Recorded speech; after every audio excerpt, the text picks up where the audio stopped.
आइए बच्चों, अब स्टार्ट करते हैं सलाइवरी ग्लैंड। सलाइवरी ग्लैंड आपके स्टडी मटेरियल के अंदर डाइजेस्टिव ग्लैंड्स में दिया हुआ है। मैं इसको आगे की तरफ लेकर आया हूं बच्चों। हमने अभी खत्म किया है बक्कल कैविटी बच्चों, एंड इसकी इंपॉर्टेंस भी यही है। ये ग्लैंड जो होती हैं ये सिचुएटेड होती हैं outside the buccal cavity, and जो सिक्रीट करती हैं अपने सिक्रीशन को वो करती है बच्चों बक्कल कैविटी के अंदर की तरफ। यहां इसीलिए इस ग्लैंड को यहां पर अपने इसको स्टडी करेंगे। अब देखें बच्चों, हमारे पास सलाइवरी ग्लैंड कौन कौन सी हैं। अगर बात करें, saliva is mainly produce by 3 pairs of salivary gland. The parotids, जिन्हें हम बोलेंगे चिक में प्रेजेंट है हमारे पास। The submaxillary, submandibular, lower jaw पे लोकेटेड है। The sublinguals below the tongue. अभी हम इसकी लोकेशन को स्पेसिफिकली भी देखेंगे बच्चों। तो हमारे पास 3 पेयर में सलाइवरी ग्लैंड प्रेजेंट होती है। द पैरोटिड्स, द सब मैक्सिलरी या जिसे आप सब मैंडिबुलर भी कहते हैं, द सबलिंगुअस ग्लैंड बच्चों। अब अगर इनकी बात करें बच्चों, इनकी लोकेशन की, तो आप देखिए, अगर ये अपने एक ह्यूमन की स्कल ले और यहां पर अपने इसकी नोटेशन देखें बच्चों कि कहां पर कौन कौन सी ग्लैंड प्रेजेंट है। In front of year slightly below अगर हम देखेंगे तो हमें लार्जेस्ट सलाइवरी ग्लैंड मिलेगी जो कि है पैरोटिड ग्लैंड बच्चों। एक है हमारे पास लोअर जो यानी मैंडिबल के एंगुलर जंक्शन पर हमें दिखाई देगी एक ग्लैंड जिसे हम बोलेंगे सब मैक्सिलरी या फिर सब मैंडिबुलर ग्लैंड।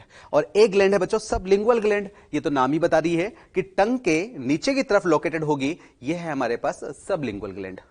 अब बच्चों, इनकी लोकेशन बक्कल कैविटी के बाहर की तरफ है, लेकिन इनके सिक्रीशन डक्ट के थ्रू बक्कल कैविटी के अंदर डाले जाते हैं बच्चों। यानी कि इनका सिक्रीशन सलाइवा जो है वो बक्कल कैविटी में डक्ट के थ्रू पहुंचाया जाता है। उन डक्ट का नाम भी अपने को याद रखना है बच्चों। देखिए जरा, पैरोटिड ग्लैंड जो है ये जिस डक्ट के थ्रू अपना सिक्रीशन बक्कल कैविटी के अंदर पोर करती है उस डक्ट को बोलते हैं हम स्टेनसन्स डक्ट बच्चों। कौन सी डक्ट है? स्टेनसन्स डक्ट। इसी तरह अगर बात करें बच्चों सब मैक्सिलरी या सब मैंडिबुलर ग्लैंड, इसकी जो अगर डक्ट हम देखेंगे तो लॉन्गेस्ट डक्ट होती है बच्चों, और इस लॉन्गेस्ट डक्ट का नाम होता है बच्चों हमारे पास duct of mandibular gland, duct of Wharton's. कौन सी डक्ट है बच्चों? Duct of Wharton's. इसी तरह अगर बात करें बच्चों सबलिंगुअल ग्लैंड, आप देखें सबलिंगुअल, और छोटी छोटी सी डक्ट देख रहे हैं आप, ये डक्ट कहलाती हैं बच्चों सबलिंगुअल ग्लैंड की डक्ट, और इन डक्ट का नाम देते हैं बच्चों डक्ट ऑफ रिविनस या फिर बार्थोलिन डक्ट। तो बच्चों यहां पर इंपॉर्टेंट है बच्चों कि इन ग्लैंड की लोकेशन कहां है एवं इसका डक्ट का नाम क्या है बच्चों। एक बार फिर से देखें, ईयर के फ्रंट में थोड़ा सा नीचे की तरफ जो ग्लैंड प्रेजेंट है, लार्जेस्ट ग्लैंड बच्चों, that is parotid gland. And parotid gland की डक्ट का जो नाम है बच्चों वो भी अपने को याद रखना है, इसका डक्ट का नाम है स्टेनसन डक्ट। इसी तरह बच्चों जो लोअर जो है उसके एंगुलर कॉर्नर पर हमें लोकेटेड मिलेगी एक ग्लैंड जिसे हम बोलेंगे सब मैक्सिलरी या फिर सब मैंडिबुलर ग्लैंड, एंड इसकी जो डक्ट है उसका नाम है बच्चों डक्ट ऑफ वार्टन्स। इसी तरह बच्चों हम देखेंगे टंग के नीचे की तरफ जो ग्लैंड है इसका नाम है सबलिंगुअल ग्लैंड, एंड इनकी जो डक्ट्स है इनकी डक्ट का नाम है डक्ट ऑफ रिविनस या फिर हम बार्थोलिन डक्ट भी इसे कहते हैं। तो बच्चों आपको याद करने वाले पॉइंट है, याद रखने हैं। अगर बात करें आपके स्टडी मटेरियल में एक कंपैरेटिव इस तरह से टेबल भी बनाई है, इसको भी देखते हैं। अगर हम बात करें कौन कौन सी ग्लैंड है, पैरोटिड, सब मैक्सिलरी एंड सबलिंगुअल बच्चों। सबसे पहले बात करते हैं लोकेशन की। बिलो ईयर यानी चिक के अंदर लोकेटेड है बच्चों, जबकि सब मैक्सिलरी की बात करें तो जो एंगल पर, किस जो की बात कर रहे हैं बच्चों? लोअर जो पर। और सबलिंगुअल तो नाम भी बता रहा है बिलो टंग के। इसी तरह बात करें बच्चों नंबर, तो हमने बात की थी कि पेयर्स में है, यानी कि पैरोटिड ग्लैंड भी हमारे पास 1 पेयर, इसी तरह सब मैक्सिलरी भी 1 पेयर और सब लिंगुअल भी 1 पेयर बच्चों।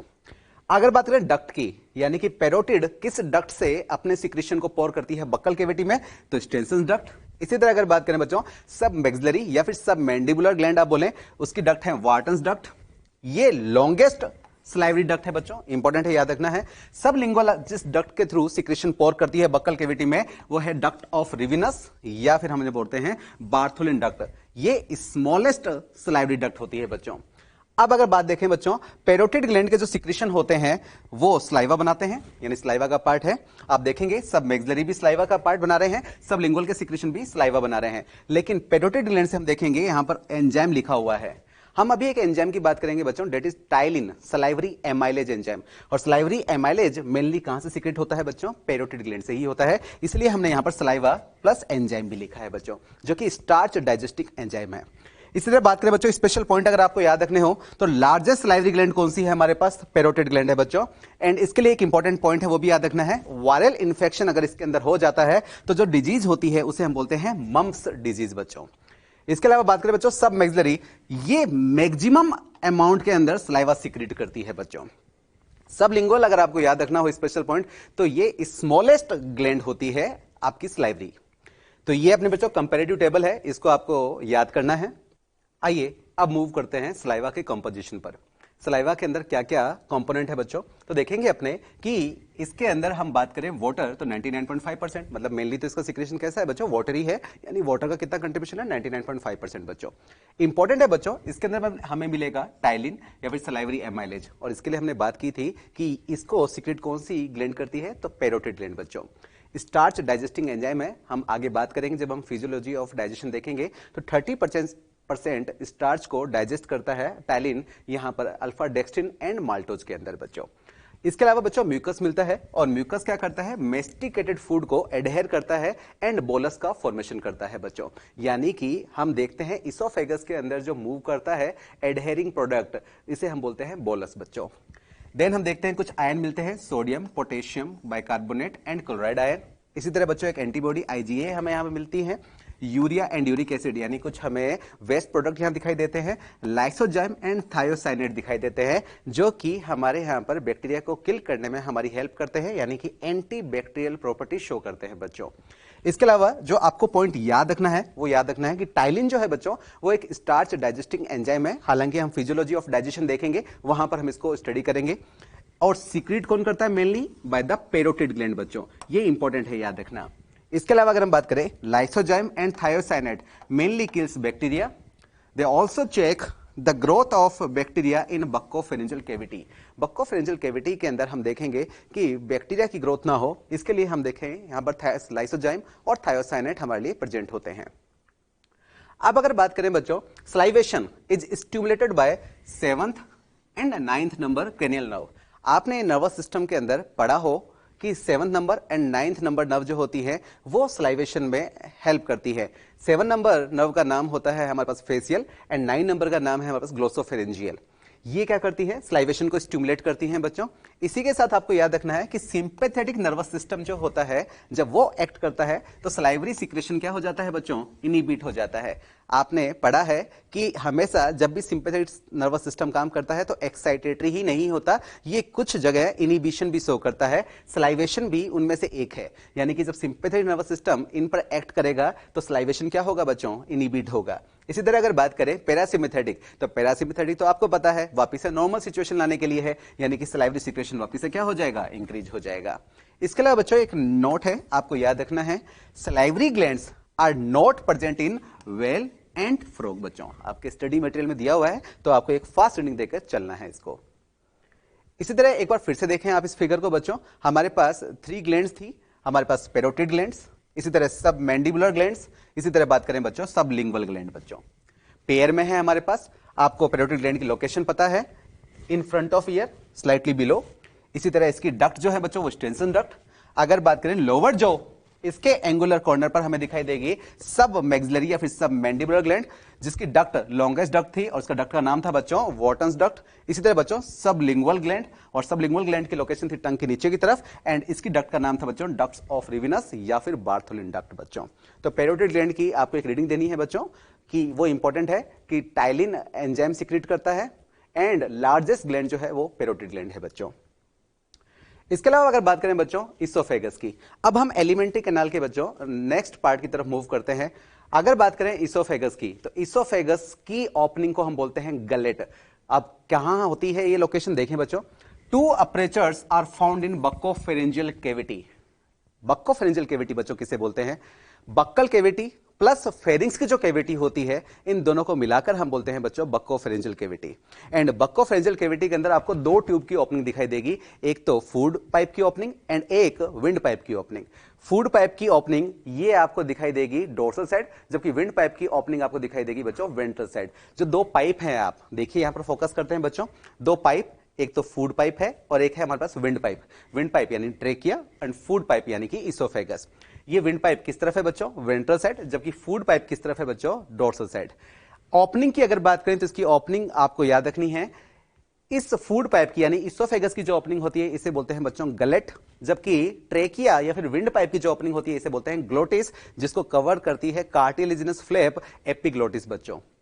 इसोफेगस जो होती है वो एक कोलैप्सिबल पाइप होता है बच्चों, जो कि डायफ्राम को पेनिट्रेट करता है, और जहां से ये पियर्स करता है डायफ्राम को बच्चों उसे बोलते हैं इसोफेजियल हाइटस। क्या बोलते हैं बच्चों? इसोफेजियल हाइटस, जहां से वेगस नर्व भी पास होते हुए दिखाई देती है।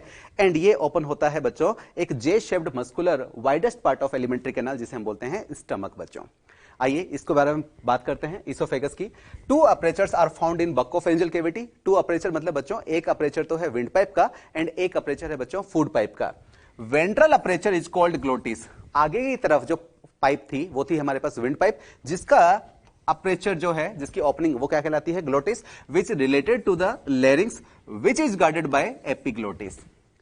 The dorsal aperture is called gullet which opens into oesophagus. Oesophagus की जो ओपनिंग है बच्चों वो क्या है हमारे पास? Gullet. The oesophagus is a thin long tube which extend posteriorly passing through the neck, thorax and diaphragm and leads to J-shaped bag-like structure, जिसे हम क्या बोलते हैं? स्टमक बच्चों। A muscular sphincter gastroesophageal regulate the opening of esophagus into stomach।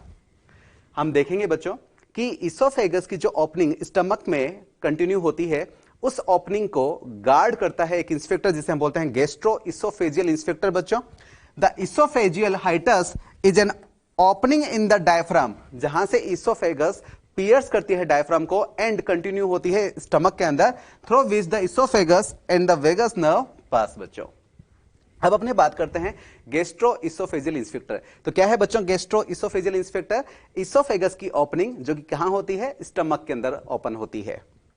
आप देखिए बच्चों, यह है इसोफेगस, यह है स्टमक, एंड इसोफेगस की जो ओपनिंग है यहां पर आपको मेंशन करेगा गैस्ट्रोइसोफेजियल इंस्पेक्टर बच्चों। आप देखिए ये गैस्ट्रोइसोफेजियल इंस्पेक्टर ओपन हुआ एंड जो पार्ट यहां पर आ रहा है उसे हम बोलेंगे बोलस। इसोफेगस के अंदर जो कंपोनेंट रन करता हुआ दिखाई देता है, जो फूड रन करता हुआ दिखाई देता है, उसे हम क्या बोलते हैं बच्चों? बोलस बोलते हैं बच्चों। ये बोलस यहां से मूव करता हुआ दिखाई देगा, स्टमक के अंदर आएगा, और जो स्फिंक्टर है उसे हम क्या बोलते हैं बच्चों? Gastroesophageal sphincter. एक बार फिर से देखिएगा, यह है गैस्ट्रोइसोफेजियल इंस्पेक्टर। जो पार्ट, जो कंपोनेंट इसके अंदर आया वो क्या है बच्चों? Bolus. In oesophagus digestive gland are absent. ये इंपॉर्टेंट है बच्चों, याद रखना। हम देखेंगे फिजियोलॉजी ऑफ डाइजेशन में कि इसोफेगस से कोई भी डाइजेस्टिव एंजाइम सीक्रेट नहीं होता। हालांकि हम ये भी देखेंगे कि इसोफेगस के अंदर डाइजेशन होता हुआ दिखाई देता है। अब आप बोलेंगे कि इसोफेगस से कोई डाइजेस्टिव एंजाइम सीक्रेट नहीं होता, लेकिन फिर डाइजेशन होता हुआ कैसे दिखाई देता है? तो बच्चों ये डाइजेशन कहां से होगा? ये टाइलिन यानी सलाइवरी एमाइलेज, ये सलाइवरी एमाइलेज तो कहां मिला दिया गया? बक्कल कैविटी के अंदर ही मिला दिया गया, जो कि स्टार्च डाइजेस्टिंग एंजाइम था। तो स्टार्च डाइजेशन कंटिन्यू रहता है इसोफेगस के अंदर भी, यानी कि इसोफेगस में डाइजेशन होता हुआ तो दिखाई देगा, लेकिन इसोफेगस से कोई भी डाइजेस्टिव एंजाइम सीक्रेट नहीं किया जाता।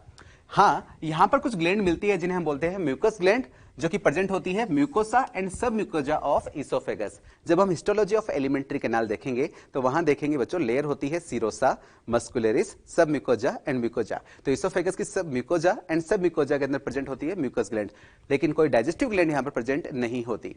इसी के साथ बच्चों एक इंपॉर्टेंट पॉइंट आपको याद रखना, the length of oesophagus depends on length of neck, so the longest oesophagus is present in giraffe. जैसे कि जिराफ लेंथ नेक की अगर ज्यादा है तो बच्चों इसोफेगस की लेंथ भी क्या होगी? ज्यादा होगी। इसके बाद बात करते हैं स्टमक की। इसोफेगस बच्चों कंटिन्यू होता है जे शेप्ड मस्कुलर स्ट्रक्चर, जो कि वाइडेस्ट पार्ट है एलिमेंट्री कैनाल का, जिसे हम बोलते हैं स्टमक। एंड स्टमक जो है वो हमारी बॉडी के अंदर हम देखेंगे लेफ्ट साइड लोकेटेड होता है बच्चों। आइए बात करते हैं स्टमक की। It is situated on left side of abdominal cavity. It is the widest part of alimentary canal.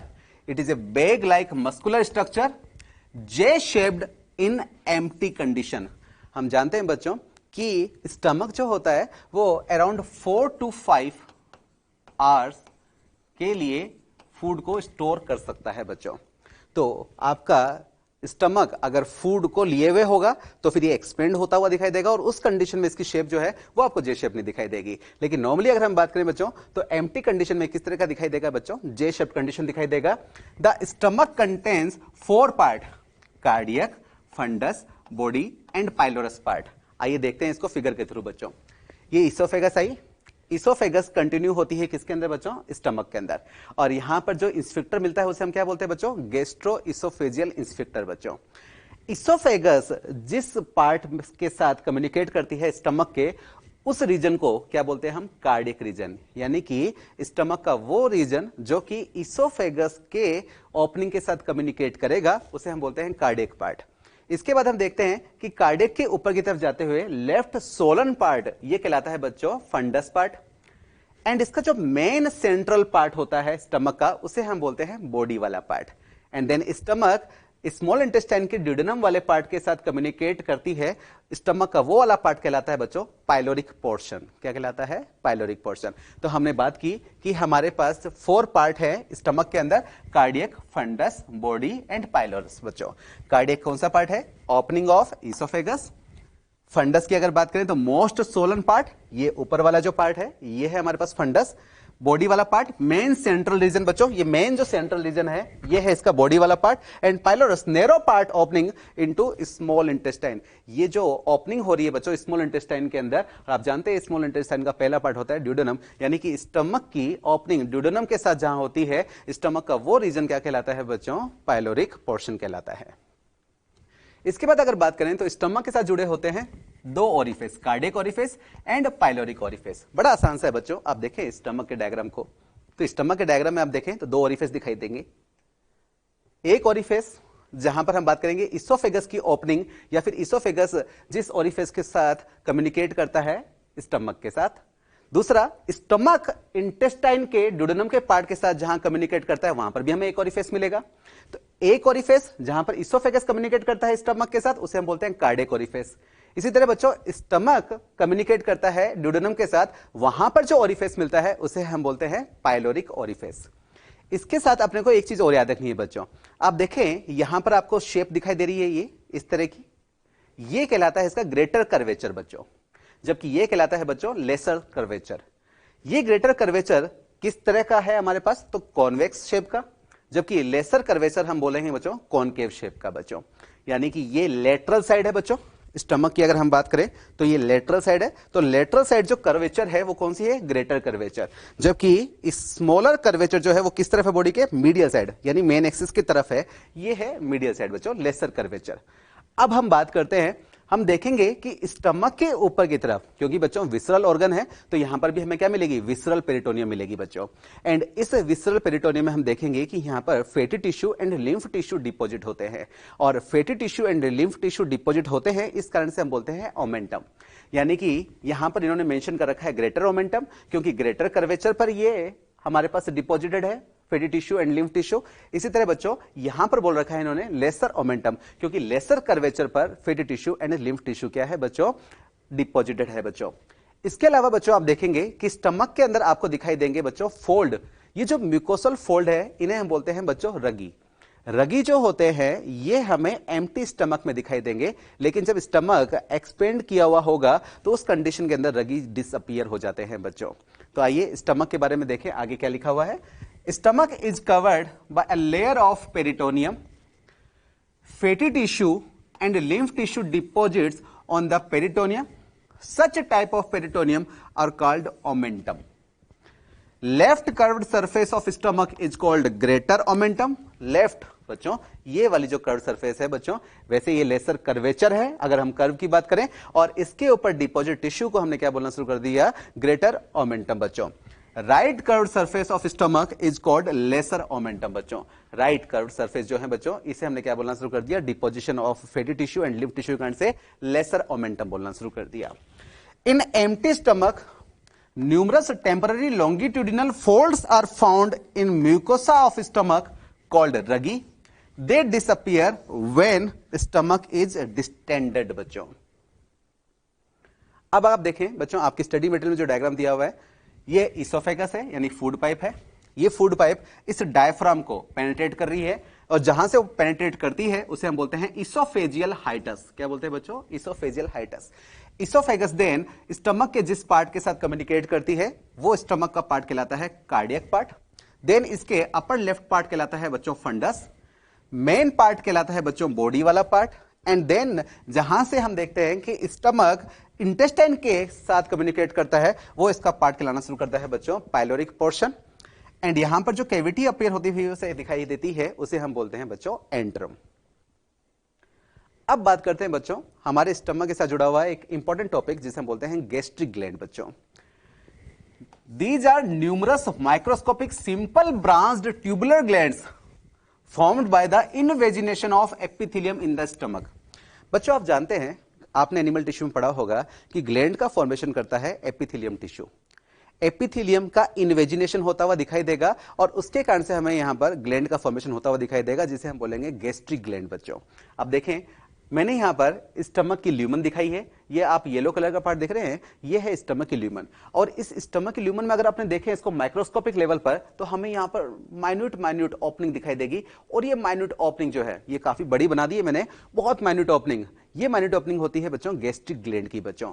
और अगर गैस्ट्रिक ग्लैंड को देखें तो आप देखें बच्चों इस सरफेस को यहां पर जूम आउट करके देखें तो बच्चों सरफेस पर आप देख रहे हैं ये इस तरह की जो पिट बन रही है ये ओपनिंग पिट है ग्लैंड्स की। और ग्लैंड्स का डेवलपमेंट आप देखें बच्चों ये रही ग्लैंड्स, ये ग्लैंड्स का डेवलपमेंट बच्चों। इन्हीं ग्लैंड्स के बारे में हमें स्टडी करना है बच्चों। अब ये जो ग्लैंड्स हैं ये एपिथेलियम का इन्वेजिनेशन ही तो है। अब इन ग्लैंड के अंदर कौन कौन सी सेल्स होती हैं एंड उनका क्या क्या सिक्रीशन है ये बहुत इंपॉर्टेंट है बच्चों। इनके अंदर बहुत सारी सेल्स होंगी बच्चों और ये सेल्स क्या करेंगी अपने सिक्रेशन को यहां डालेंगी एंड ये देन फाइनली ओपन होते हुए दिखाई देगी कहां पर इस ल्यूमन के अंदर बच्चों। आइए इस गैस्ट्रिक ग्लैंड के बारे में पढ़ते हैं बच्चों। The following types of cells are present in the epithelium of the gastric gland। अब कौन कौन सी सेल्स हैं बच्चों देखिए, म्यूकस नेक सेल्स, एंटेरोएंडोक्राइन सेल्स, ऑक्जेंटिक सेल्स या जिन्हें हम पेराइटल सेल्स भी बोलते हैं, चीफ सेल्स और पेप्टिक सेल्स और जाइमोजन सेल्स। बच्चों नाम इंपॉर्टेंट है, आपको याद रखना है। Mucus neck cell, एंटेरोएंडोक्राइन sales, oxyntic cell जिनका दूसरा नाम है पेराइटल सेल। बच्चों आपको एग्जाम के अंदर हो सकता है ये नाम दे दे, हो सकता है ये नाम दे दे, तो दोनों नाम आपको याद होने चाहिए, चीफ सेल या फिर पेप्टिक सेल या फिर जाइमोजन सेल। आइए हम बात करेंगे बच्चों इन सेल्स के क्या क्या फंक्शन है, इन स्ट्रक्चर्स को देखें एक बार फिर से आप। ये है हमारे पास गैस्ट्रिक ग्लैंड, हमने इसको जूम आउट करके यानी कि यहां से ये जो गैस्ट्रिक ग्लैंड है इसको यहां पर जूम आउट किया। अब गैस्ट्रिक ग्लैंड के अंदर आप लोकेशन देखें बच्चों, mucus neck cell, neck region मिलने वाली म्यूकस नेक सेल, देन हमें ऑक्जेंटिक सेल और पेराइटल सेल की location, then enteroendocrine cell and then नीचे की तरफ जाते हुए हमारे पास चीफ सेल और पेप्टिक सेल या जिन्हें हम जाइमोजन सेल भी बोलते हैं बच्चों। एंड ये अपने सिक्रेशन को कहां डाल देगी बच्चों, यहां पर। एंड देन फाइनली ये कहां पहुंचा दिए जाएंगे बच्चों, स्टमक की ल्यूमन के अंदर पहुंचा दिए जाएंगे। हम देखेंगे बच्चों mucus neck cell, oxyntic cell और पेराइटल सेल, चीफ सेल्स और पेप्टिक सेल और जाइमोजन सेल, ये इंपॉर्टेंट सेल्स हैं जो कि हमारे एंजाइमेटिक पार्ट रिलीज करेंगी। जबकि हम देखेंगे एंटेरोएंडोक्राइन सेल जो है बच्चों ये हार्मोनल सिक्रेशन के साथ एसोसिएटेड है। आइए बात करते हैं बच्चों इन डिफरेंट डिफरेंट सेल्स के सिक्रेशन क्या क्या हैं। सबसे पहले अगर बात करें म्यूकस सेल्स की बच्चों, mucus protect inner lining of stomach by action of HCl। अभी हम देखेंगे बच्चों पेराइटल सेल या फिर ऑक्जेंटिक सेल ये रिलीज करती है HCl जो कि गैस्ट्रिक एसिड कहलाता है बच्चों। आप जानते हैं स्टमक के अंदर हाईली एसिडिक मीडियम होता है और वो हाईली एसिडिक मीडियम किसके कारण से होता है बच्चों, HCl के कारण से। अब ये HCl स्टमक की वॉल को डैमेज ना कर दे, डिस्ट्रॉय ना कर दे, तो उसको प्रोटेक्ट करने के लिए जो म्यूकस की कवरिंग की जाती है वो म्यूकस कौन सीक्रेट करती है, म्यूकस सेल रिलीज करती है। इसी तरह बात करें बच्चों एंटेरोएंडोक्राइन सेल, तो एंटेरोएंडोक्राइन सेल्स के अंदर हम क्लासिफाई करते हैं तीन तरह की cell, G cell, D cell and EC cell बच्चों। एंटेरोक्रोमोफिन लाइक सेल बच्चों, G cell, D cell and EC cell, enterochromaffin like cell बच्चों। जी सेल जो है बच्चों ये रिलीज करती है गैस्ट्रिन हार्मोन, और गैस्ट्रिन हार्मोन जो है वो स्टिमुलेट करता है सिक्रेशन ऑफ गैस्ट्रिक जूस, यानी कि इन सेल्स से इनके सिक्रेशन को निकलवाने के लिए स्टिमुलेशन देता है गैस्ट्रिन हार्मोन। इसी तरह अगर बात करें बच्चों डी सेल, ये रिलीज करता है सोमेटोस्टेटिन जो कि गैस्ट्रिन को इनहिबिट करता है। इसी तरह बात करें बच्चों ईसी सेल, तो ये रिलीज करता है सीरोटोनिन जो कि वासोकॉन्स्ट्रिक्टर है। इसी तरह बच्चों हिस्टामाइन जो कि बच्चों वासोडाइलेटर है। तो आपको याद रखना है बच्चों कि गैस्ट्रिन किस सेल ने सीक्रेट किया, जी सेल ने। सोमेटोस्टेटिन कहां से आया, डी सेल से। सेरोटोनिन और हिस्टामाइन का सोर्स कौन है, ईसी सेल, और इनको हम क्या कहते हैं बच्चों, एंटेरोएंडोक्राइन सेल्स बोलते हैं बच्चों। इसी तरह बात करें बच्चों नेक्स्ट सेल, ये इंपॉर्टेंट है बच्चों, पैराइटल सेल या जिन्हें ऑक्जेंटिक सेल भी बोलते हैं बच्चों। क्या रिलीज करती है देखो, ये एक रिलीज करती है कैसल इंट्रिंसिक फैक्टर और साथ ही साथ ये रिलीज करती है बच्चों एचसीएल। हम बात करते हैं पीएच, इसी कारण से हमें दिखाई देती है स्टमक के अंदर 2 to 3, और आपके एनसीईआरटी के अकॉर्डिंग बात करें तो 1.8 वहां पर मेंशन किया हुआ है, लेकिन आप कह सकते हैं 1.5 से 3 तक आपको यहां पर पीएच मिलती है। और वो किसी कारण से मिलती है बच्चों, एचसीएल के सिक्रेशन के कारण से। और ये एचसीएल किस सेल से आता है, पैराइटल सेल या फिर जिसे आप ऑक्जेंटिक सेल भी बोलते हैं। अब आपको कुछ कुछ इंपॉर्टेंट पॉइंट याद रखने हैं बच्चों। कैसल इंट्रिंसिक फैक्टर की अगर बात करें तो ये क्या करता है, हेल्प करता है एब्जॉर्प्शन ऑफ विटामिन B12। और विटामिन B12 आपको पता है ये इंपॉर्टेंट है किसके लिए, इरेथ्रोपोइसिस के लिए, इरेथ्रोपोइसिस के लिए। तो अगर आपसे पूछा जाए कि पैराइटल सेल अगर डैमेज हो जाए तो फिर कौन सा फंक्शन अफेक्टेड होता हुआ दिखाई दे जाएगा, और ऑप्शन के अंदर अगर एरिथ्रोपोइसिस है तो फिर इसका आंसर क्या चला जाएगा, एरिथ्रोपोइसिस। यानी कि अगर एरिथ्रोपोइसिस नहीं हो पा रहा है और आपसे पूछा जाए कि स्टमक की कौन सी सेल जो है वो अपना काम इनडायरेक्टली परफॉर्म नहीं कर पा रही है, यानी कि पैराइटल सेल। क्योंकि पैराइटल सेल क्या रिलीज करती है, कैसल इंट्रिंसिक फैक्टर। और कैसल इंट्रिंसिक फैक्टर किसके साथ जुड़ा हुआ है, विटामिन B12 के एब्जॉर्प्शन के साथ जुड़ा हुआ है। और विटामिन B12 इंपॉर्टेंट है बच्चों, ये इरेथ्रोपोइसिस यानी कि आरबीसी प्रोडक्शन में हेल्प करता है बच्चों। इसी तरह बात करें बच्चों एचसीएल की, तो एचसीएल क्या करता है, इसके फंक्शन आपको याद रखना है कि ये टाइलिन आपको बताया था सलाइवरी एमाइलेज यानी कि स्टार्च डाइजेस्टिंग एंजाइम, उसको इनएक्टिवेट करता है बच्चों। होता क्या है, हाईली एसिडिक मीडियम बच्चों स्टार्च डाइजेस्टिंग एंजाइम को इनएक्टिव करता है बच्चों, उसकी प्रॉपर्टी को एंड करता है बच्चों। यानी कि हमारा स्टार्च का डाइजेशन स्टमक के अंदर क्या होगा, एब्सेंट होगा बच्चों। इसी तरह बच्चों अगर बात करें एचसीएल का, तो एचसीएल एक अच्छा काम भी करता हुआ दिखाई देगा। हमारे बोलस के अंदर जो पहुंचा था हमारा स्टमक के अंदर, उसके अंदर कोई बैक्टीरिया अगर रह गया हो, पहले तो हेल्प की थी लाइसोजाइम ने और थायोसाइनेट ने, अगर रह गया है तो ये एचसीएल जो है उनको क्या करेगा बच्चों, मारेगा। इसी तरह अगर बात करें, ये कन्वर्ट करता है कुछ inactive enzyme into active enzyme. अब वो इनएक्टिव एंजाइम कहां से आएंगे, तो हम जब नेक्स्ट सेल पढ़ेंगे तब हम बात करेंगे बच्चों। हमारे पास आएगा पेप्सिनोजन और आएगा प्रोरेनिन बच्चों। पेप्सिनोजन और प्रोरेनिन को जो चीफ सेल सीक्रेट करती हैं उसको एक्टिव करता है बच्चों एचसीएल। इसी तरह बात करें बच्चों, एसिडिक मीडियम ये प्रोवाइड करता है स्टमक के अंदर, साथ ही साथ ये हार्ड फूड पार्टिकल्स को सॉफ्ट फूड पार्टिकल के अंदर कन्वर्ट करता है। इसके बाद बात करें बच्चों चीफ सेल, जिन्हें आप पेप्टिक सेल या फिर जाइमोजन सेल भी बोलते हैं बच्चों। ये क्या क्या सिक्रेशन करता है बच्चों, देखिए सबसे पहले अगर लिखा हुआ है आपके स्टडी मटेरियल में गैस्ट्रिक एमाइलेज। गैस्ट्रिक एमाइलेज के आगे negligible role in starch digestion. बच्चों स्टार्च डाइजेशन आपको स्टमक के अंदर एब्सेंट ही बताना है बच्चों, क्योंकि हाईली एसिडिक मीडियम जो होता है वो स्टार्च डाइजेशन जो होता है उसको अफेक्ट करता है। स्टार्च डाइजेस्टिंग एंजाइम की प्रॉपर्टी को क्या कर देता है बच्चों, वो इनएक्टिव कर देता है। यानी कि स्टमक के अंदर स्टार्च डाइजेशन क्या है बच्चों, एब्सेंट है बच्चों। इसके अलावा गेस्ट्रिक लाइपेज, गेस्ट्रिक लाइपेज जो होता है convert 1% emulsified fat already present in our food into fatty acid and glycerol. अब देखें बच्चों गेस्ट्रिक लाइपेज ने क्या किया, 1% फैट को कन्वर्ट किया फैटी एसिड एंड ग्लिसरॉल को। होता क्या है बच्चों, फैट का इफेक्टिव डाइजेशन तब होता है जब उसका इमल्सिफिकेशन किया जाता है, और इमल्सिफिकेशन हम पढ़ेंगे बाइल सॉल्ट से होता है बच्चों। अब यहां पर इमल्सिफिकेशन है ही नहीं, हम इमल्सिफिकेशन को पढ़ेंगे कि इमल्सिफिकेशन जो होता है वो हमारे ड्यूडेनम वाले पार्ट के अंदर होता हुआ दिखाई देता है। अब स्टमक के अंदर जो फूड के अंदर ऑलरेडी इमल्सिफाइड फैट थी उस पर यह गैस्ट्रिक लाइपेज काम करता है एंड उसको फैटी एसिड एंड ग्लिसरॉल में कन्वर्ट करता है। गैस्ट्रिक लाइपेज का सिक्रेशन होता भी बहुत कम है, एंड दूसरा एसिडिक मीडियम भी यहां पर प्रॉब्लम क्रिएट करता है फैट के डाइजेशन में। इसके अलावा अगर हम बात करें बच्चों इसके इंपॉर्टेंट कंटेंट चीफ सेल का, हमने देखा एक तो गैस्ट्रिक एमाइलेज। हालांकि गैस्ट्रिक एमाइलेज में आपको यही बोलना है कि स्टार्च का डाइजेशन यहां पर क्या होता है, एब्सेंट होता है, नेग्लिजिबल, एब्सेंट ही आपको बताना है। गैस्ट्रिक लाइपेज 1% आपकी इमल्सिफाइड जो फैट प्रेजेंट होती है उसको फैटी एसिड एंड ग्लिसरॉल में कन्वर्ट करता है। एंड थर्ड और फोर्थ ये इंपॉर्टेंट है बच्चों, थर्ड एंड फोर्थ आप देखें पेप्सिनोजन एंड प्रोरेनिन, ये बच्चों इनएक्टिव एंजाइम है। पेप्सिनोजन एंड प्रोरेनिन ये इनएक्टिव एंजाइम सीक्रेट कौन करता है, चीफ सेल, जिन्हें आप पेप्टिक सेल या फिर जाइमोजन सेल भी बोलते हैं। एंड इनको एक्टिव करने के लिए क्या चाहिए बच्चों, हमें एचसीएल चाहिए बच्चों। और ये एचसीएल कहां से आएगा, तो ये एचसीएल आएगा पैराइटल सेल से या फिर जिन्हें आप ऑक्जेंटिक सेल भी बोलते हैं। पेप्सिनोजन को एचसीएल कन्वर्ट करेगा एक्टिव एंजाइम जिसे बोलते हैं पेप्सिन, एंड ये पेप्सिन क्या करेगा, प्रोटीन को डाइजेस्ट करेगा पार्शियली, किसके अंदर, प्रोटियोजेज, पेप्टोन्स एंड पेप्टाइड्स के अंदर। बच्चों एंड प्रोडक्ट नहीं मिले हैं आपको प्रोटीन के। आप जानते हैं प्रोटीन के एंड प्रोडक्ट होते हैं अमीनो एसिड। अमीनो एसिड हमें नहीं मिला है, हमें क्या मिला है बच्चों? पार्शियली हाइड्रोलाइज्ड प्रोटीन के प्रोडक्ट मिले हैं बच्चों, प्रोटियोजेस, पेप्टोन्स एंड पेप्टाइड्स मिले हैं बच्चों। 60% प्रोटीन का अप्रोक्सीमेटली बच्चों अगर हम बात करें तो 60% प्रोटीन को यहां पर कन्वर्ट कर दिया जाता है बच्चों प्रोटियोजेस के अंदर, पेप्टोन्स के अंदर एंड पेप्टाइड्स के अंदर।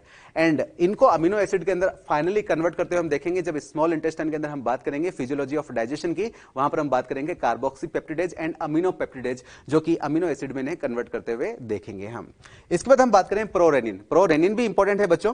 प्रोरेनिन इन्फेंट्स के अंदर हम बात करेंगे, यहां पर ये काम करता है, ये प्रोरेनिन को कन्वर्ट करता है एचसीएल किसके अंदर बच्चों? एक्टिव कंपोनेंट के अंदर, जिसे हम बोलते हैं रेनिन। और रेनिन क्या करता है बच्चों? सोल्यूबल मिल्क प्रोटीन, जिसे हम बोल रहे हैं केसीन, उसको कन्वर्ट कर देता है बच्चों इनसोल्यूबल कैल्शियम पैराकेसिनेट के अंदर। आप जानते हैं बच्चों के अंदर इन्फेंट्स के अंदर हम बात करें तो वहां पर उनकी डाइट का मेन पार्ट कौन सा है? मिल्क। अब मिल्क के अंदर जो प्रोटीन प्रेजेंट है उसको हम डाइजेस्ट कर पाए, तो इसलिए उस सोल्यूबल मिल्क प्रोटीन को कन्वर्ट किसमें किया गया? इनसोल्यूबल मिल्क प्रोटीन, जिसे हम क्या बोल रहे हैं बच्चों? कैल्शियम पैराकेसिनेट के अंदर। तो रेनिन ने हेल्प करी किन के अंदर बच्चों? इन्फेंट्स के अंदर हेल्प करी। एडल्ट स्टेज के अंदर हम देखेंगे कि ये फंक्शन परफॉर्म कर देता है एचसीएल और पेप्सिन। इंपॉर्टेंट बच्चों याद रखना है कि केसिन जो है वो क्या है? वो मिल्क प्रोटीन है, यानी कि रेनिन ने किस पे काम किया? मिल्क प्रोटीन पे काम किया। प्रोटीन इंपॉर्टेंट है बच्चों, मिल्क प्रोटीन होता है केसिन। इसके बाद बात करें बच्चों स्मॉल इंटेस्टाइन। अब हम देखेंगे कि स्टमक का जो नेक्स्ट सेगमेंट है वो क्या है बच्चों? Small intestine. और स्मॉल इंटेस्टाइन को हम 3 पार्ट के अंदर रीड करते हैं। कौन कौन से 3 पार्ट है उसके बच्चों? ड्यूडेनम, जेजुनम एंड इलियम बच्चों। C shaped duodenum, a long coiled middle portion jejunum and a highly coiled portion, जिसे हम क्या बोलेंगे बच्चों? इलियम बोलेंगे बच्चों। ये इंपॉर्टेंट है, आपके एनसीईआरटी के अंदर भी मेंशन कर रखा है बच्चों। देखिए oesophagus J shaped widest part of alimentary canal के अंदर ओपन हुई, जिसे हमने क्या बोला? स्टमक। एंड देन स्टमक आगे कंटिन्यू होता है स्मॉल इंटेस्टाइन, और स्मॉल इंटेस्टाइन के जिस पार्ट के साथ स्टमक कम्युनिकेट करता है वो होता है ड्यूडेनम। सी शेप्ड होता है ड्यूडेनम। इसके बाद हम देखते हैं ड्यूडेनम का नेक्स्ट सेगमेंट होता है हमारे पास जेजुनम, और जेजुनम के लिए लॉन्ग कोइल्ड मिडल पोर्शन लिखा हुआ है। देन फिर हाईली कोइल्ड नेक्स्ट पार्ट होता है इलियम बच्चों। The opening of the stomach into duodenum is guarded by the pyloric sphincter. Function of small intestine is to digest and absorb nutrients into the body. Hence, to increase the absorptive surface area, the following modification are observed. बच्चों जब हम आगे chapter पढ़ेंगे तब हम देखेंगे बच्चों जो डाइजेशन होता है एंड एब्जॉर्प्शन होता है वो मेनली परफॉर्म किया जाता है स्मॉल इंटेस्टाइन के अंदर। एंड इस प्रोसेस को इंप्रूव करने के लिए, इफेक्टिव बनाने के लिए बच्चों क्या करते हैं? हम मॉडिफिकेशन करते हैं। और वो मॉडिफिकेशन क्या है हमारे पास? Great length of intestine. हम देखेंगे बच्चों इंटेस्टाइन की लेंथ जो है वो बहुत लंबी होती है। विलाई एंड माइक्रोविलाई प्रेजेंट होते हैं। प्लाइका सर्कुलरिस प्रेजेंट होती है, जिन्हें हम बोलते हैं वॉल्स ऑफ कर्करिंग, या फिर हम बोलते हैं वल्वुली कॉन्वेंटिज। अब बच्चों ये क्या चीज है अब आप समझिएगा। यहां पर सबसे पहले बात करें बच्चों ये प्लाइका सर्कुलरिस क्या चीज होती है, बच्चों को यही समझ में नहीं आती है। ये स्मॉल इंटेस्टाइन है बच्चों। आप जब स्मॉल इंटेस्टाइन को देखेंगे तो स्मॉल इंटेस्टाइन के अंदर हम जब हिस्टोलॉजी ऑफ एलिमेंट्री कैनाल में अगर बात करेंगे तो वहां पर होता है सिरोसा सबसे बाहर की तरफ, देन मस्कुलरिस, फिर सबम्यूकोजा एंड फिर म्यूकोजा। आपने अगर 11th क्लास आपको याद हो तो वहां पर आपने पढ़ा हुआ है histology of alimentary canal. Mucosa and जो सब म्यूकोजा होता है, जो इनर मोस्ट हमारी म्यूकोजा है एंड देन सब म्यूकोजा, उनके परमानेंट फोल्ड प्रेजेंट होते हैं जिन्हें हम बोलते हैं प्लाइका सर्कुलरिस। यानी कि आप कह सकते हैं कि इंटेस्टाइन के अंदर स्पीड ब्रेकर मिलते चले जाएंगे कंटिन्यू, और वो स्पीड ब्रेकर जो है वो क्या है हमारे पास? प्लाइका सर्कुलरिस। आइए अगर हम बात करें किसी एक स्पीड ब्रेकर को बाहर निकालते हैं। ये एक स्पीड ब्रेकर मैंने बाहर निकाल लिया बच्चों। ऐसे स्पीड ब्रेकर बहुत सारे हैं हमारे पास, ये बहुत सारे स्पीड ब्रेकर। इन्हें हम क्या बोल रहे हैं बच्चों? जो परमानेंट फोल्ड है प्लाइका सर्कुलरिस, या फिर इन्हें बोलते हैं वॉल्स ऑफ कर्करिंग, या फिर इन्हें बोलते हैं वल्वुली कॉन्वेंटिज। अब अगर बात करें ये हमारे पास क्या आया? एक हमारे पास प्लाइका सर्कुलरिस। अब प्लाइका सर्कुलरिस पे आप देख रहे हैं बच्चों छोटी छोटी सी स्ट्रक्चर, ये आपको जैसे कांटे कांटे जैसे दिखाई दे रही है। ये जो थ्रेड लाइक स्ट्रक्चर है बच्चों ये है विलाई। क्या है बच्चों? विलाई। अब इस विलाई को अगर मैं जूम आउट करूं, ये इंपॉर्टेंट है बच्चों, इस एक छोटे से विलाई को अगर मैं जूम आउट करूं तो देखें बच्चों ये रहा हमारे पास विलाई। और विलाई के ऊपर आपको जो सेल्स दिखाई देंगी ये सेल्स है हमारे पास स्मॉल इंटेस्टाइन की यहां पर सेल्स, जिन्हें हम बोलते हैं एंटेरोसाइट। और एंटेरोसाइट को अगर हम बाहर निकालें, ये एंटेरोसाइट को बाहर निकालें तो इसके ऊपर आपको मिलेंगे माइक्रोविलाई। यानी मैं कह सकता हूं कि हमारी स्मॉल इंटेस्टाइन जो है वो 3 फोल्डेड स्ट्रक्चर है बच्चों। समझिएगा, पहला फोल्ड जो कि परमानेंट फोल्ड है, जिसे हम क्या बोल रहे हैं, प्लाइका सर्कुलरिस, ये प्लाइका सर्कुलरिस को मैंने बाहर निकाला, ये पहला फोल्ड है बच्चों। इस पहले फोल्ड पर हम देखें, दूसरे फोल्ड हमारे पास क्या है, विलाई, ये देखो आप दूसरे फोल्ड, ये है हमारे पास विलाई। ये बच्चों म्यूकोसा का फोल्ड होता है बच्चों, जिसे हम बोल रहे हैं विलाई। एंड विलाई को अगर हम बाहर निकाले तो विलाई के ऊपर मिलेगी एंटेरोसाइट, और एंटेरोसाइट के ऊपर मिलेंगे माइक्रोविलाई। ये हमारे पास क्या हो गया, तीसरा फोल्ड हो गया बच्चों। तो 3 फोल्डेड स्ट्रक्चर होती है हमारी स्मॉल इंटेस्टाइन, जो कि हमारे डाइजेशन एंड एब्जॉर्प्शन को इफेक्टिव बनाती है बच्चों। अब अगर बात करें बच्चों, आप देखें विलाई जो है इसके बेस पर आपको स्लिट जैसी स्ट्रक्चर दिखाई देगी, और इन स्लिट को हम बोलते हैं क्रिप्ट्स ऑफ लिबरकून। क्या बोलते हैं बच्चों, क्रिप्ट्स ऑफ लिबरकून। और क्रिप्ट्स ऑफ लिबरकून के अंदर हम देखेंगे कि यहां पर जो एंटेरोसाइट्स है, यानी कि यहां पर जो स्मॉल इंटेस्टाइन की जो सेल्स हैं वो अपने सिक्रीशन यहां पर पोर करते हुए दिखाई देगी, और वो जो सिक्रीशन बनता हुआ दिखाई देगा उसे हम बोलेंगे सक्कस एंटेरिकस। हालांकि हम जब फिजियोलॉजी ऑफ डाइजेशन देखेंगे हम वहां पर भी बात करेंगे बच्चों। ये है सक्कस एंटेरिकस, जहां पर हम देखेंगे कि म्यूकस का सिक्रीशन होता हुआ दिखाई देगा। इसी तरह बच्चों हम देखेंगे स्मॉल इंटेस्टाइन से भी डाइजेस्टिव एंजाइम आते हुए दिखाई देते हैं, जैसे न्यूक्लियोसाइडेज, डाइपेप्टिडेज वगैरह। ये भी एंजाइम डाइसेकेराइडेज, ये एंजाइम आते हुए दिखाई देंगे। ये एंजाइम प्लस म्यूकस प्लस हम देखेंगे बच्चों ड्यूडेनम के अंदर, हम वहां पर बात करेंगे सब म्यूकोजा के अंदर ग्लैंड प्रेजेंट होती है, ब्रूनर ग्लैंड, उनकी भी ओपनिंग हमें दिखाई देती है स्पिट के अंदर। और इन सभी के सिक्रीशन को हम क्या बोलना शुरू करते हैं बच्चों, सक्कस एंटेरिकस बोलना शुरू करते हैं। यानी क्रिप्ट ऑफ लिबरकून में हमें क्या मिलना शुरू करता है, सक्कस एंटेरिकस मिलना शुरू करता है, जो कि इंटेस्टाइनल जूस है बच्चों। अब आप देखें बच्चों विलाई के अंदर, तो विलाई के अंदर आपको स्ट्रक्चर दिखाई दे रही होगी यहां पर ब्लड वेसल्स की। यहां पर आपको दिखाई देंगी आर्ट्रियोल, यहां पर आपको दिखाई देगी वेन्यूल्स, और यहां पर आपको दिखाई देगी लिम्फेटिक वेसल। आप जानते हैं बच्चों एब्जॉर्प्शन होने के बाद ये एब्जॉर्प्शन जो पहुंचाया जाएगा फाइनली कहां पहुंचाया जाएगा, ब्लड वेसल के अंदर, एंड हमारे फैटी कंटेंट कहां पहुंचाए जाएंगे बच्चों, लिम्फेटिक वेसल के अंदर। तो आप देखेंगे कि यहां पर arteriole and venule and lymphatic vessel का क्या है बच्चों, डिस्ट्रीब्यूशन दिया गया है बच्चों। तो ये है हमारे पास विलाई की स्ट्रक्चर, एंड विलाई के ऊपर लगी हुई हमारे पास एपिथेलियल सेल जिन्हें हम बोलते हैं एंटेरोसाइट, और उसके ऊपर वाली जो स्ट्रक्चर जो है वो है हमारे पास माइक्रोविलाई। आइए यहां पर थ्योरी में दे रखा है उसे पढ़ते हैं। Folds of small intestine are conical shaped called villi. Small slit like spaces is found on the base of villi. These spaces are called crypts of Lieberkuhn बच्चों। अब देखें बच्चों, ये इसोफेगस, ये स्टमक आगे सी शेप्ड ड्यूडेनम के अंदर, then jejunum, फिर इलियम हमारे पास, एंड इलियम जो है आगे कंटिन्यू होता है हमारे पास लार्ज इंटेस्टाइन के अंदर। आइए अब लार्ज इंटेस्टाइन की हम बात करते हुए चलते हैं। लार्ज इंटेस्टाइन बच्चों, इसका डायमीटर क्या होता है, लार्ज होता है, इसी कारण से इसे क्या बोलते हैं बच्चों, लार्ज इंटेस्टाइन। और लार्ज इंटेस्टाइन के अंदर देखेंगे part caecum, colon and rectum बच्चों। हमने देखा कि हमारे स्मॉल इंटेस्टाइन के 3 पार्ट थे, कौन कौन से, duodenum, jejunum and last part था इलियम बच्चों। ये इलियम आगे कंटिन्यू होता है बच्चों आपके लार्ज इंटेस्टाइन में, और लार्ज इंटेस्टाइन का जिस पार्ट के साथ ये इलियम कम्युनिकेट करता है उसे हम बोलते हैं बच्चों सीकम, जो कि small blind sac like structure होती है। सीकम ह्यूमन के अंदर वेल डेवलप नहीं होती, लेकिन हम देखते हैं रेबिट के अंदर एंड अदर मेमल्स के अंदर ये डेवलप होती हैं, जहां पर सिम्बायोटिक ऑर्गेनिज्म प्रेजेंट होते हैं, एंड हम देखेंगे कुछ प्रोटोजोन्स प्रेजेंट होते हैं जो कि सेलुलोज को डाइजेस्ट करने में उनकी हेल्प करता है बच्चों। इलियम जहां पर सीकम के साथ जंक्शन बनाता है उसे बोलते हैं बच्चों इलियोसिकल जंक्शन, एंड ये जो ओपनिंग हो गई ना इलियम की, इसे बोलते हैं बच्चों ileocaecal orifice. And ileocaecal orifice को गार्ड करते हुए हमें यहां पर वॉल मिलेगा, इलियोसिकल वॉल, जो कि हम देखेंगे कि यहां पर जो कंटेंट इलियम से सीकम में डाला गया है उसका बैक फ्लो रोकेगा। एंड आप ये भी देखेंगे कि जो ये इलियोसिकल जंक्शन है, या फिर हम बात करें इलियोसिकल ओरिफिस है, इसके अराउंड 2 सेंटीमीटर नीचे, 2 सेंटीमीटर नीचे हमें एक स्ट्रक्चर दिखाई देगी जो कि वेस्टिजियल स्ट्रक्चर है, जिसे हम बोलते हैं बच्चों वर्मीफॉर्म अपेंडिक्स बच्चों। कहां पर है इसकी लोकेशन बच्चों, अगर बात करें इलियम की ओपनिंग कहां पर हो रही है, सीकम के अंदर, और वो ओरिफिस क्या है, इलियोसिकल ओरिफिस। इलियोसिकल ओरिफिस के 2 सेंटीमीटर नीचे की तरफ हमें दिखाई देगी एक वर्म लाइक स्ट्रक्चर, जिसे हम बोलते हैं बच्चों वर्मीफॉर्म अपेंडिक्स बच्चों। इसके बाद हम देखते हैं बच्चों सीकम का जो नेक्स्ट पार्ट होता है वो होता है कोलोन।